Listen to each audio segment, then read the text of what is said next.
The Temple of Quetzalcoatl is the center of the world, and the feathered serpent is the spine of the universe. Many centuries ago, when the Mexica arrived in the Valley of Mexico, they were looking for a place to establish their city.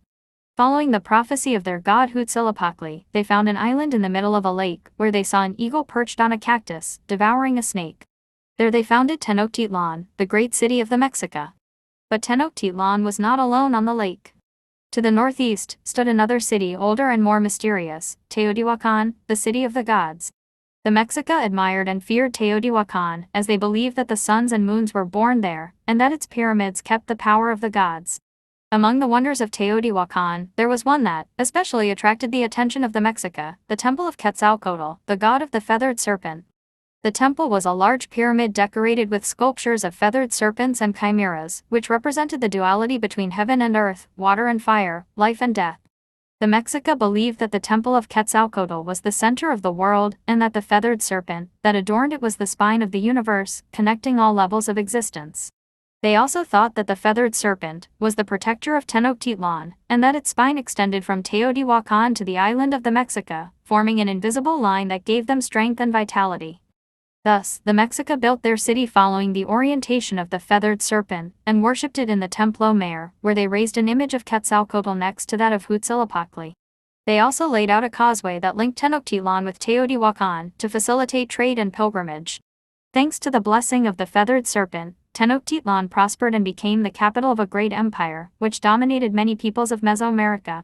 The Mexica resisted wars, plagues and droughts, trusting in the power of Quetzalcoatl and his spine.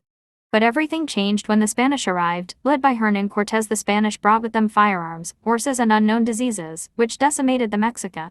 They also brought a thirst for gold and conquest, which led them to attack Tenochtitlan. The Mexica defended themselves bravely, but they could not avoid the siege and hunger that weakened them. In addition, the Spanish had the help of some indigenous peoples, who hated the Mexica for their tributes and sacrifices. Among them were the Tlaxcalans, who were Cortés's first allies. The Tlaxcalans knew the secret of the feathered serpent, and they revealed it to the Spanish. They were told that if they destroyed the Temple of Quetzalcoatl in Teotihuacan, they would break the backbone of the universe, and with it, the resistance of the Mexica. The Spanish did not hesitate to follow the advice, and sent a group of soldiers to Teotihuacan. The soldiers arrived at the Temple of Quetzalcoatl, and attacked it with fury. They tore off the sculptures of the feathered serpents and threw them on the ground. They set fire to the temple, and reduced it to ashes. As they did so, they felt a great roar, as if the world was shaking. At that moment, in Tenochtitlan, the Mexica felt a sharp pain in their back, as if 1,000 knives were stabbing them. A rain of blood fell from the sky, and the lake was dyed red. The Mexica knew that the feathered serpent had been desecrated, and that its spine had been broken.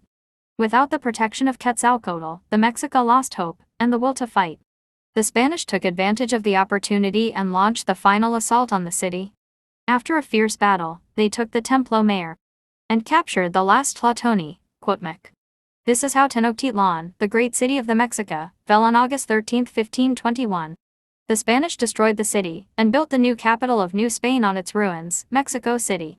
But under the stones, the remains of the feathered serpent remained, waiting for the day when it would reunite its spine and restore the balance of the world.